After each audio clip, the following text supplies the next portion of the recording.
वो पहले दिखाना शुरू कर दिए ना, वही तो कह रहे हैं आपसे। हाँ रेडी।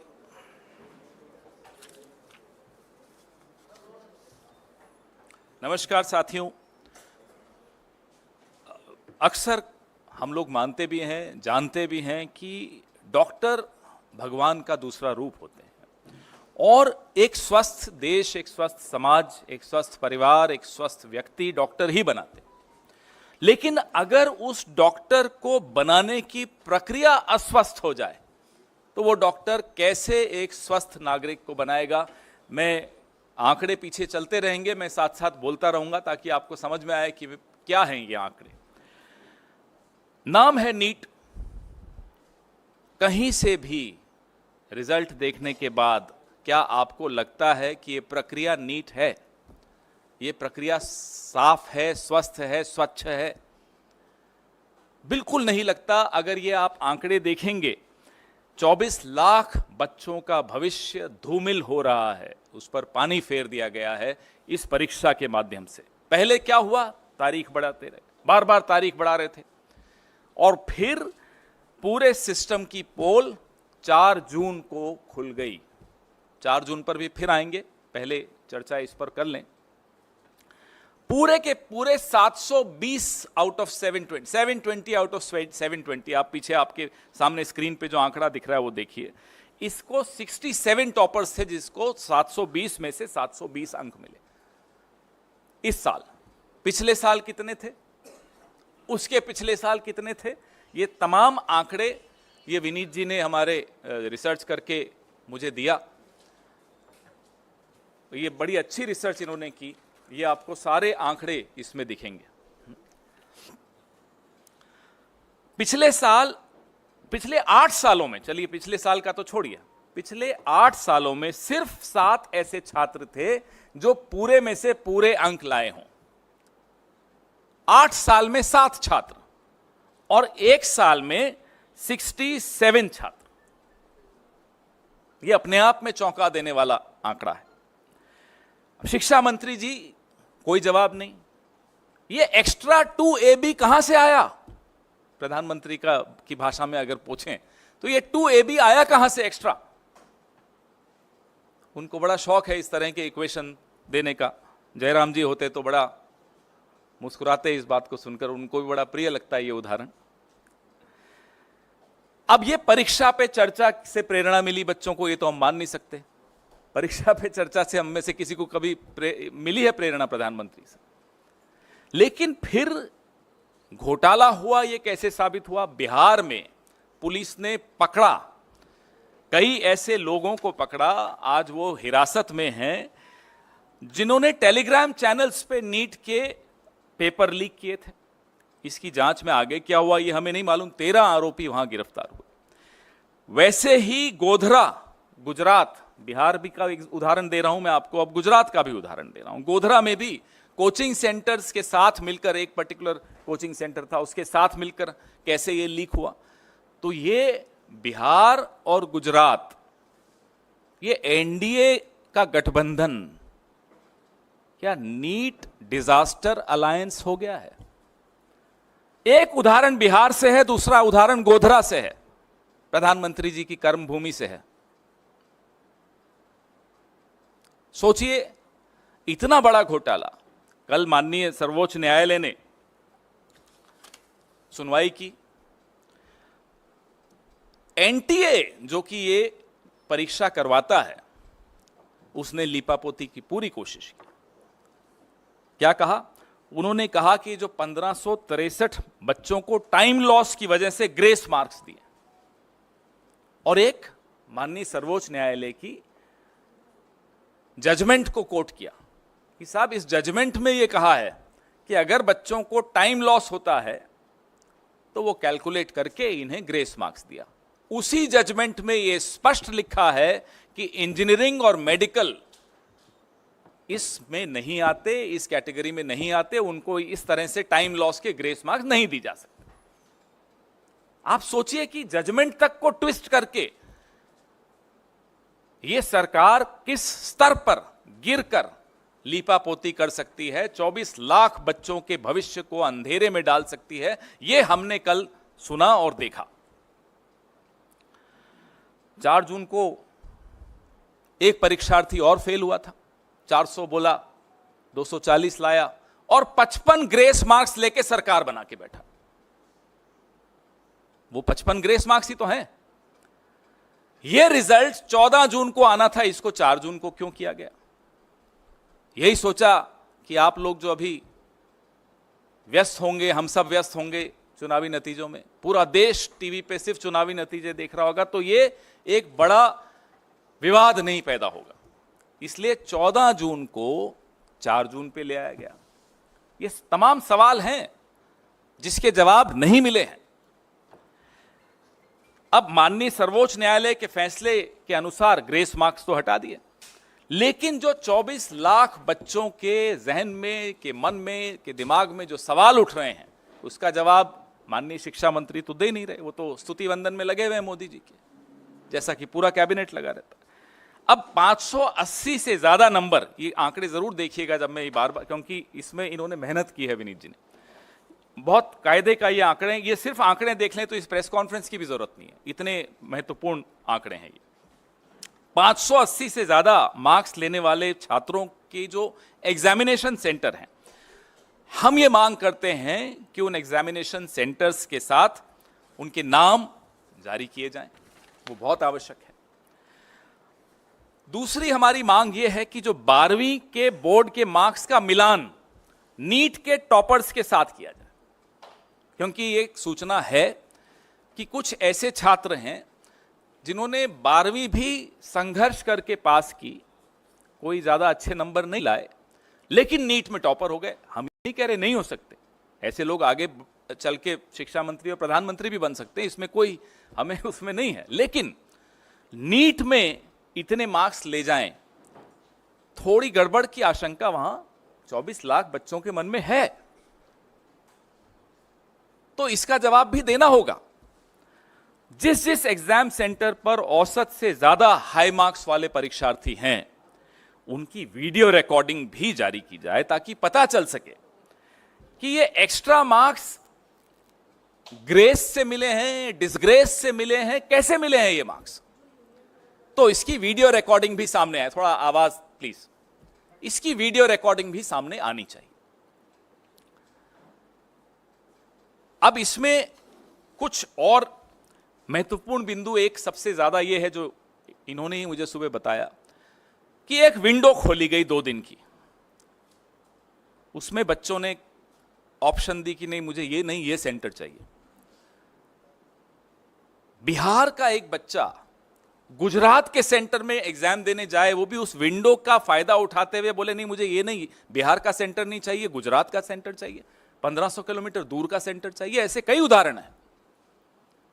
हम ये भी मांग करते हैं कि उन तमाम बच्चों की सूची भी सार्वजनिक की जाए जिन्होंने इस विंडो का लाभ उठाते हुए अपने सेंटर्स बदले, और ऐसे बच्चों की भी सूची सामने लाई जाए जो हैं राजस्थान के और जा रहे हैं केरला, उदाहरण दे रहा हूं, एग्जाम देने इतना दूर जा रहे हैं, ना उनके कोचिंग सेंटर के पास है वो सेंटर एग्जाम का, न उनका जहां वो रहते हैं वहां के पास है, तो इतना दूर जाने की क्या आवश्यकता पड़ी। तो कई चीजें निकल कर आएंगी अगर इसका जवाब हमको मिलेगा तो। एक दुर्भाग्य यह भी है कि रेल मंत्री हो, शिक्षा मंत्री हो, गृह मंत्री हो और भगवान के अवतार खुद हों प्रधानमंत्री, कोई अकाउंटेबिलिटी नहीं लेना चाहता। जवाबदेही का जो एक संस्कृति थी इस देश में, वो लाल बहादुर शास्त्री जी की हो, वो माधवराव जी सिंधिया की हो, वो संस्कृति अब आपको बिल्कुल नहीं दिखती। चलिए इस्तीफा आप नहीं दे रहे, यूपीए के शासनकाल में सिर्फ आरोप लगते थे, बाद में झूठे भी साबित हो गए, आरोप लगते थे और इस्तीफा हो जाता था, जवाबदेही थी। आज वो मंत्री मुस्कुराते हुए आरोप हम पर सब पर लगाता है, इस देश के नागरिकों पर लगाता है कि ये मोटिवेटेड प्रोटेस्ट हो रहा है। थोड़े दिनों में देश विरोधी भी हो जाएंगे ये बच्चे, देख लीजिएगा, इनको राष्ट्र विरोधी कह दिया जाएगा जो प्रोटेस्ट कर रहे हैं। आत्महत्याएं हो रही हैं इन पेपर लीक्स को लेकर, और मंत्री मुस्कुराते हुए कहता है मोटिवेटेड प्रोटेस्ट हैं।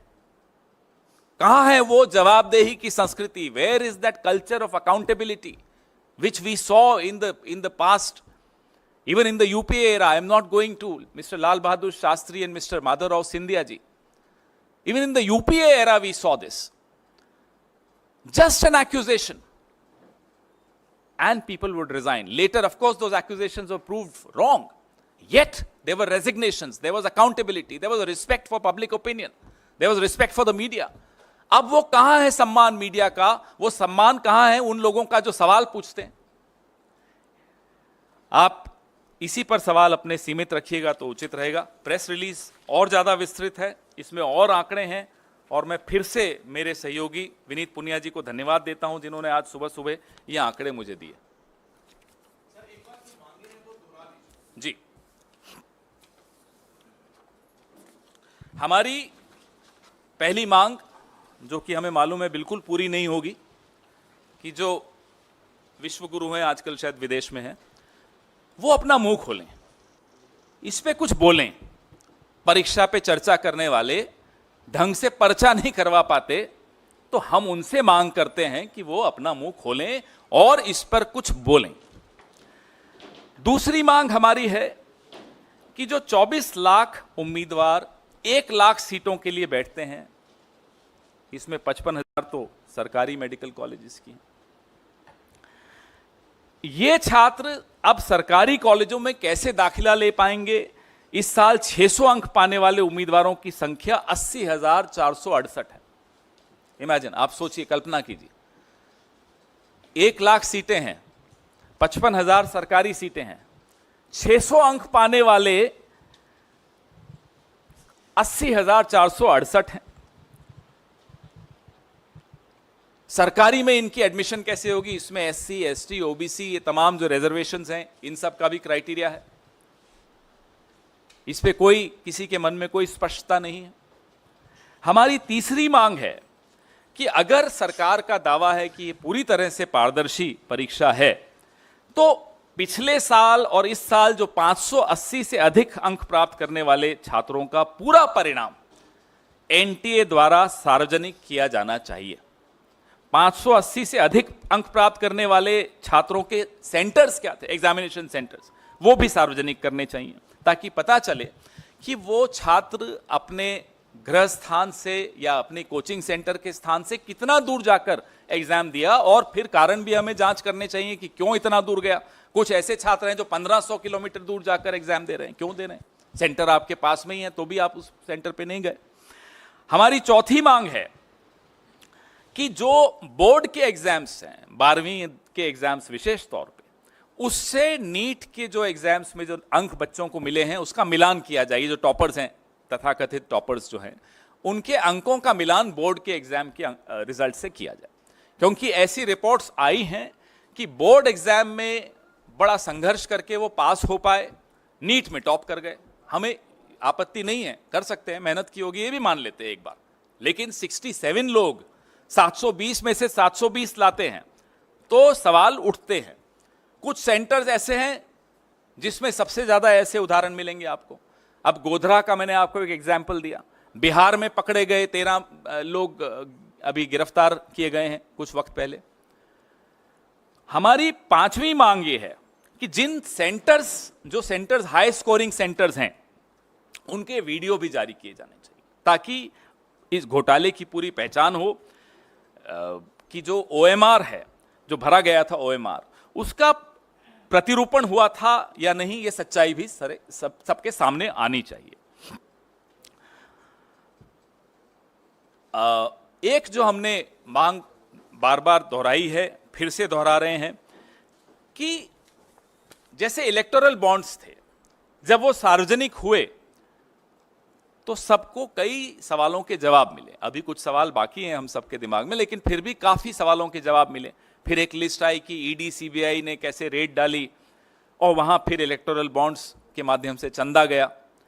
ऐसे ही ये तमाम जो हम जानकारियां कह रहे हैं, मांग कर रहे हैं कि सार्वजनिक पटल पे रखी जाएं, ये रखनी चाहिए ताकि लोगों के मन में 24 लाख कोई छोटा आंकड़ा नहीं होता, 24 लाख बच्चों का भविष्य इसमें जुड़ा हुआ है। देश की स्वास्थ्य व्यवस्था का भविष्य इससे जुड़ा हुआ है। अगर देश की स्वास्थ्य व्यवस्था ही स्वस्थ नहीं होगी, उसकी प्रक्रिया स्वस्थ नहीं होगी, तो हम इस देश को अच्छा स्वास्थ्य कैसे दे पाएंगे? आपके सवाल। जहां एग्जाम सेंटर था उनका लिस्ट तैयार किया। बिल्कुल, जो टॉपर्स हैं, खास तौर पे जो ये अंक जो विनीत जी ने इकट्ठे किए हैं, इन अंकों को देखते हुए उन तमाम सेंटर्स की जानकारी जहां सबसे ज्यादा ऐसे उदाहरण मिलेंगे कि 720 में से 720 आ गए, और अगर आप प्रतिशत में देखेंगे तो 720 में से 720 लाने वालों की जो प्रतिशत वृद्धि हुई है पिछले सालों से, 3250% की वृद्धि हुई है। आप सोच सकते हैं। जब विनीत जी ने सुबह मुझे बताया तो मैंने कहा आप पहले भेजिए, मैं मान ही नहीं सकता ऐसा। 710 जिनको मिले हैं, 941% की वृद्धि हुई है। कभी हो सकता है? इसलिए ये सवाल। पवन जी, मेरा सवाल है कि अब सिर्फ नॉर्थ के राज्य नहीं, साउथ के राज्यों में भी इसके सवाल उठने लगे इसको लेकर, एग्जाम को लेकर, और तमिलनाडु सरकार ने तो सीधे तौर पे इस एग्जाम को रद्द करने की मांग की है, पूरे एग्जाम को रद्द करने की। क्या कांग्रेस पार्टी इससे सहमत है? देखिए, इतना अगर बड़ा प्रश्न चिन्ह लग जाए, इतना बड़ा सवालिया निशान लग जाए किसी एग्जाम की प्रक्रिया पर, तो जाहिर सी बात है मांगें उठेंगी, और सरकार को चाहिए कि इन मांगों को डिसमिस किए बगैर सब कुछ सार्वजनिक पटल पर रखा जाए। पवन सर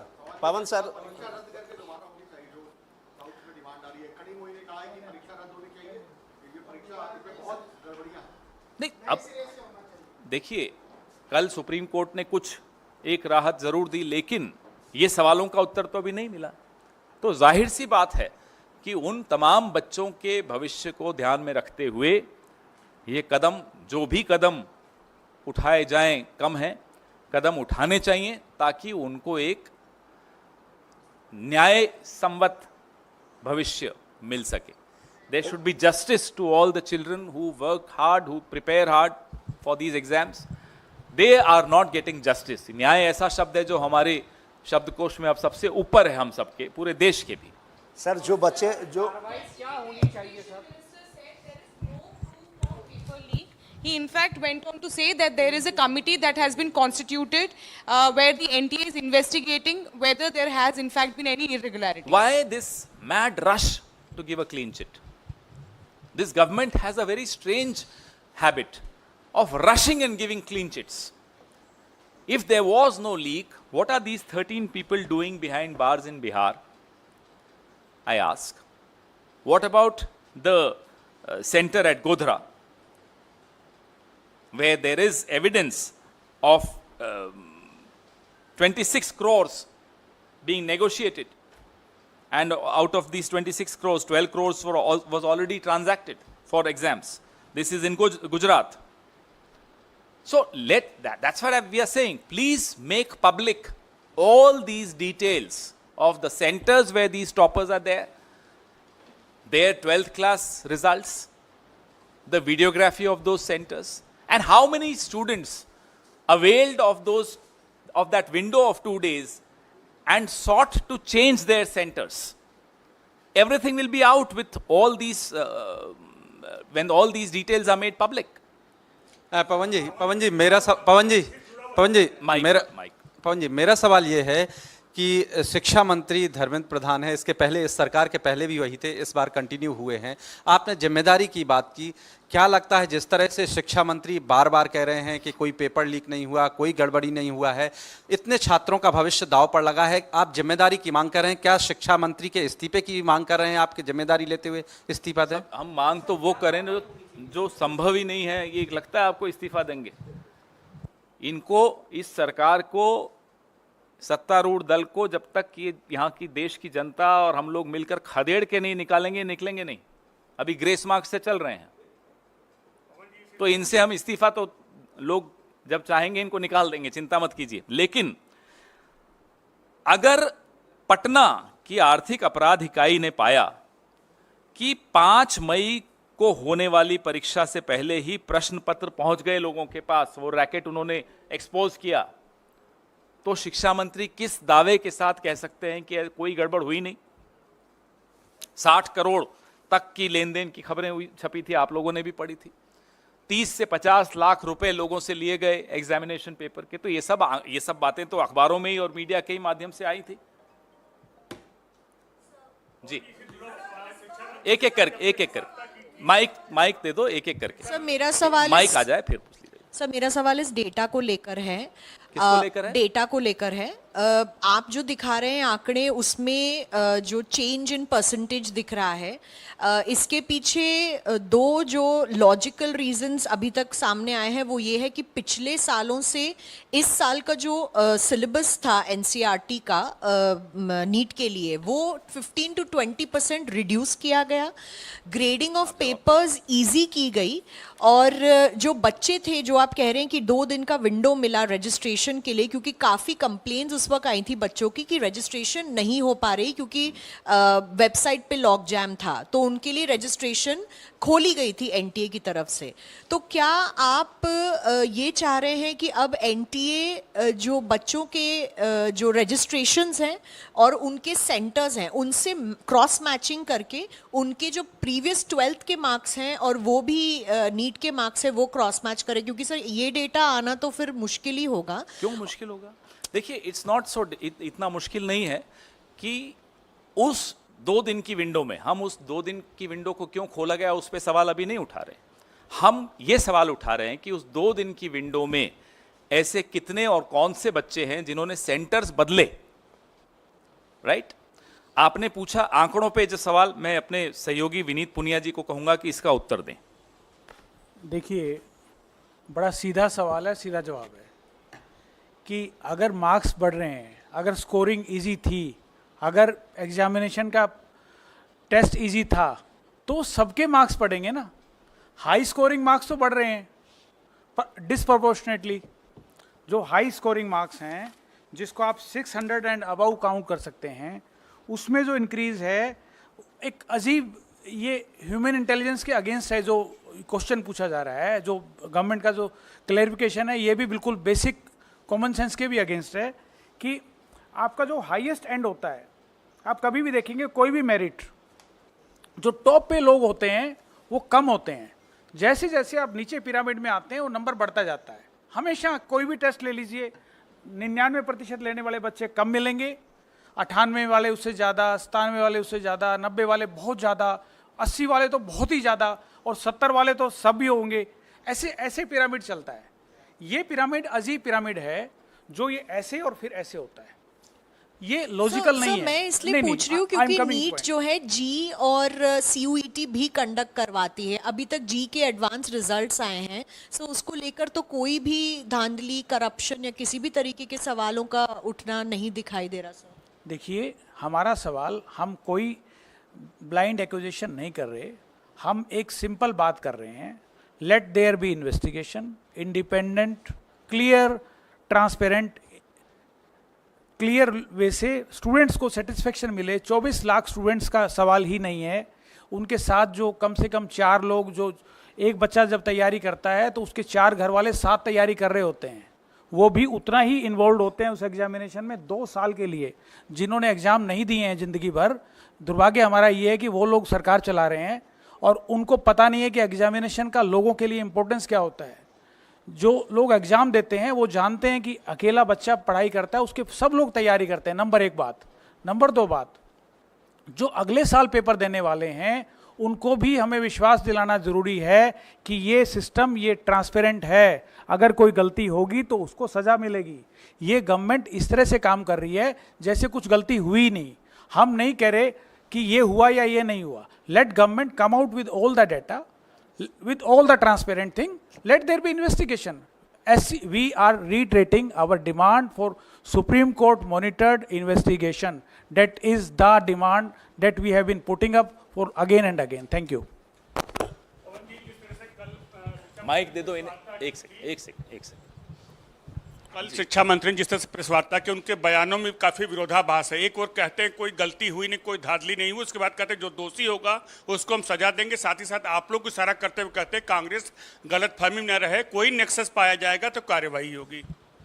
जब आपको उनकी बातों में ही विरोधाभास नजर आ गया तो आप समझ लीजिए कि इन सवालों की कितने महत्वपूर्ण हैं ये सवाल, और क्यों इनके जवाब की आवश्यकता पूरे देश को है। ना केवल 24 लाख बच्चों को, लेकिन उनके अभिभावकों को भी, पूरे समाज को ये जानना, पूरे देश को ये जानना आवश्यक है कि हुआ क्या, कैसे इतने सारे बच्चों को 720 में से 720 मिल गए और कुछ सेंटर्स पे सबसे ज़्यादा ऐसे उदाहरण मिल रहे हैं। तो ये तमाम सवाल जो हम उठा रहे हैं, इनकी जांच और इनकी जवाब आवश्यक है। सर नीट के माइक दे दो इन्हें। बड़ी पार्टी होने के नाते और जो आपको मैंडेट मिला इस बार, जिससे आप काफ़ी खुश हैं आपकी पार्टी, क्या कार्रवाई की उम्मीद आप एक्सपेक्ट कर रहे हैं गवर्नमेंट से? क्या कार्रवाई होनी चाहिए, क्योंकि पूरी जनरेशन की बात है। अगर इस देश में इतनी चर्चा इस मुद्दे पर हो रही है, सोशल मीडिया हो, विपक्ष हो, छात्र और उनके अभिभावक हों, पूरे समाज में इसकी जगत बात चल रही है, हर राज्य में इसके बारे में सवाल पूछे जा रहे हैं, फिर भी अगर इस सरकार पे दबाव नहीं पड़ता और वो इसके जवाब नहीं देती, तो आप समझ सकते हैं कि ये किस तरह की सरकार है। जवाब तो इन्हें देना पड़ेगा। सर हाँ जी।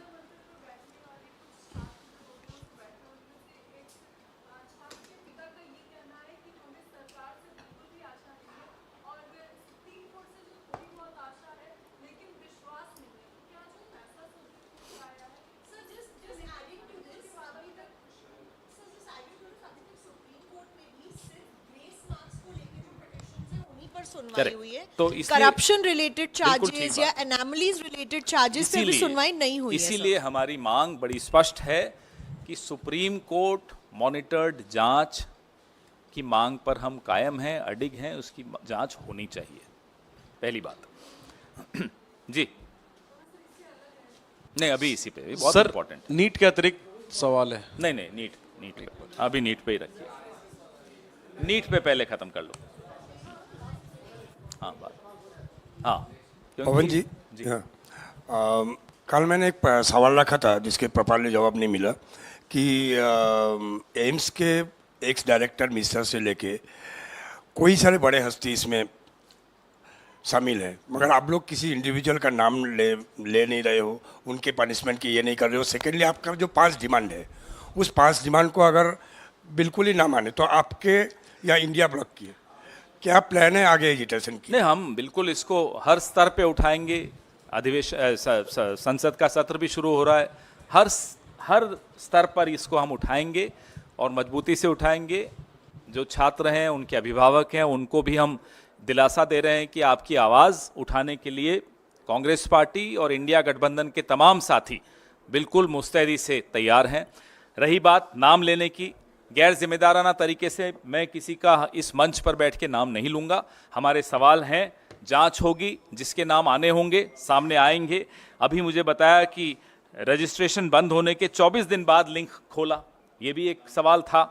हजारीबाग के जिस सेंटर पर गड़बड़ी हुई वहाँ 8 टॉपर वहीं के हैं, तो ये लिंक क्यों खोला, ऐसे उदाहरण और किस किस सेंटर पर हैं, ये तमाम जानकारियां जांच से ही निकल कर आ सकती हैं। अभी तो एक आप जैसे किसी मुस्तैद साथी ने निकाल कर दिया, ये भी आप सर्कुलेट कर दीजिएगा। क्या हुआ? इंद्रेश कुमार कौन है? अच्छा सर पवन जी, सर आप ले रहे सवाल? अब माइक वाले से पूछ लेते, माइक वाले को पूछ लेते। माइक वाले अगर माइक लेकर भी चुप रहोगे तो क्या फायदा माइक लेने? मैं तो आपकी इजाजत का इंतजार कर रहा बोलिए ना। था। तो सर आरएसएस के नेता है इंद्रेश कुमार, बड़ा दिलचस्प बयान उन्होंने दिया है। उन्होंने कहा है कि जो अहंकारी बन गए उन्हें 241 पर रोक दिया गया और जो राम विरोधी हैं वो 234 पर रुक गए, प्रभु का न्याय है। तो अहंकारी सीधे सीधे मोदी सरकार को, बीजेपी को कहा है, बीजेपी के बड़े नेता इंद्रेश कुमार ने, इस पर क्या जवाब है? हुजूर आते आते बहुत देर कर दी। अहंकार आज दिख रहा है आपको? मोहन भागवत जी की हमने कुछ टिप्पणियां भी सुनी थी पिछले हफ्ते या इसी हफ्ते शायद बोले थे। ये बीज तो आपने ही बोए थे, बोते बबूल हो, फिर वो बबूल वृक्ष बनता है, वृक्षासन करते हुए भी दिखता है। देखा था ना परसों वृक्षासन का ट्वीट आया था प्रधानमंत्री का। फिर आप सोचते हो उस वृक्ष से आम निकलेंगे, तो वो तो हो नहीं सकता। जब मणिपुर पे चुप थे प्रधानमंत्री, तब बोले क्या मोहन भागवत जी, उन्होंने याद दिलाया कि आपका ये राजधर्म है, आपको बोलना चाहिए। हाथरस पे जब प्रधानमंत्री की पार्टी जो कर रही थी आपके सामने था, तब बोले मोहन भागवत उनको। टेनी पे बोले हों, किसानों पे बोले हों, अग्निवीर पे बोले हों, बिल्किस बानो पे बोले हों, अखलाक और पहलू पे बोले हों, कन्हैयालाल टेलर के हत्यारे भाजपा के सक्रिय सदस्य थे, जब ये बात सामने आई उस पे मोहन भागवत जी कुछ बोले क्या? अब बोलने से क्या फायदा, इंद्रेश जी हो या मोहन भागवत जी हो, कौन सुन रहा है? अब तो मोदी जी ने उनको अप्रासंगिक बना दिया है। और जो रही सही कसर थी 10 साल की, मोहन भागवत जी की चुप्पी ने उनको अप्रासंगिक बना दिया। जब आप अप्रासंगिक बन गए, अब आप बोलते रहिए, कौन सुन रहा है आपको? क्या कहते हैं वो, नक्कार खाने में तूती है, बंदने दीजिए, कौन सुन रहा है? इसी में एक और थोड़ा सवाल है। इंद्रेश कुमार ने कल ही कहा अयोध्या के पूर्व सांसद के लिए कि लल्लू जी ने जनता पर बहुत जुल्म किए। भगवान राम ने कहा इस बार रुक जाओ, अगली बार 5 साल के बाद तुम्हें देखेंगे, तुमने जुल्म बहुत किए। इनकी बातों को कौन गंभीरता से ले रहा है? मोदी जी खुद नहीं लेते इनकी बातों को गंभीरता, हम क्यों लें? पवन जी, जिस तरह से राहुल गांधी जी ने लोकसभा सीट चुनने को लेकर कहा है, क्या वायनाड सीट से प्रियंका गांधी वाड्रा आप चुनाव लड़ेंगे? कमाल के सवाल पूछ रहे हैं।